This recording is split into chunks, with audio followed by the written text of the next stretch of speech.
வணக்கம். 2026-27 ஆகிய வருடங்கள்ல பெருமைந்து புலமை பரிசு பரீட்சை செய்துள்ள மாணவர்களுக்காக 2025ஆம் ஆண்டு அரச பரீட்சை 31வது வினாவுக்கு விடைக்கான விளக்கங்களும் அத்தோடு எனது இலகுவழி வினாவும் உள்ளது. சரி, வினாவை விளக்கம் பார்ப்போம். அந்த 31வது வினாவிலே இப்படியாக சித்திரப்படங்கள் தரப்பட்டது 6 படங்கள். அதில் என்ன சொல்லப்படுகின்றது என்றால், முதலில் அறிவுறுத்தல் ஏபிசி சாரி ஒரு சிறுவன் தனது வீட்டுக்கு முன்னால் உள்ள வீதியில் ஒரு மணித்தியாலத்தை சேர்ந்த வாகனங்கள் பற்றி பின்வருமாறு ஒரு குறிப்பை தயாரிக்கின்றார். அதாவது அம்புக்கோடு காண்கிறது வாகனம் சென்ற திசையை குறிக்கின்றது. அதாவது வாகனங்களில் சென்ற திசைகளை அம்புக்கோட்டினால் காட்டப்பட்டுள்ளது.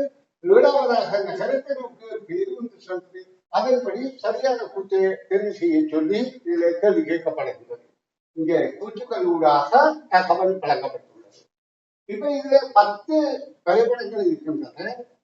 அதாவது இதுல சொல்லப்பட்டதுன்னா 1 மணி நேரத்துல மாணவன் இந்த தகவலை சேகரித்திருக்கிறார் என்று வீட்டுக்குள்ளாக அவன் நகரத்தில், அதாவது இதுல சரியான கூட்டாக முதலாவது நகரத்தின் திசையிலிருந்து 3 வாகனங்கள் வந்துள்ளன என்றது சரியான பார்த்தால், 7வதாக உள்ள வாகனம் நகரத்தை நோக்கி செல்கின்றது. அப்ப நகரம் இங்கதான் இருக்கின்றன.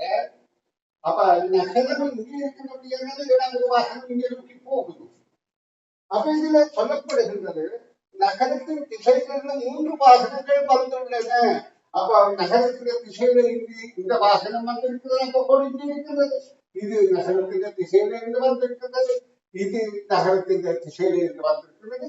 அப்ப இந்த கூற்று சரி, மற்றவர்கள் பிழை என நிரூபிக்கப்பட்டால்தான் இது சரி என ஏற்றுக்கொள்ள முடியும். அப்ப அடுத்தது மோட்டார் சைக்கிள்கள் நகரை நோக்கி சென்றுள்ளன என்று சொல்லப்படுது.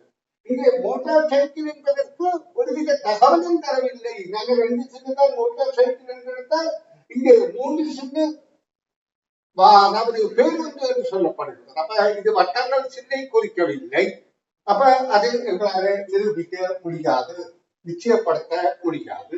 அடுத்தது முதல் அரை மணி நேரத்தில் 5 வாகனங்கள் சென்றுள்ளன. இங்க 10 படங்களுக்கு 1 மணித்தியாலம் என்றால் போல 5 முதல் அரை மணித்தியாலம் இங்கே சொல்லப்படவில்லை. ஒரே ஒழுங்கில போகின்றது, அதாவது இடைவெளி வித்தியாசம் சமனாக இருக்கிறது சொல்லப்படவில்லை. ஆகவே அந்த தகவல் தவறானது. அப்ப இதுல நீங்க முதலாவது விடைதான் பொருத்தமானது. இப்ப இலகுவழி வினாவுக்கு வருவோம். நான் ஒரு சிறுவன், நான் பாடசாலையில் செல்வதில்லை. இதன்படி எந்த விடை செல்வது? இவன் ஒரு மாணவன், இவனது வயது 10 என்பது ஆகும். அதாவது இதுல எந்த விடை பொருத்தமென நீங்கள் அதாவது பார்த்து அதை கொமெண்டாக தெரியப்படுத்தும் உங்களுக்கு, அதாவது அதற்கு பரிசுகள் வழங்கப்படும். நல்ல மீண்டும் அடுத்த காணொளியில் சந்திப்போம்.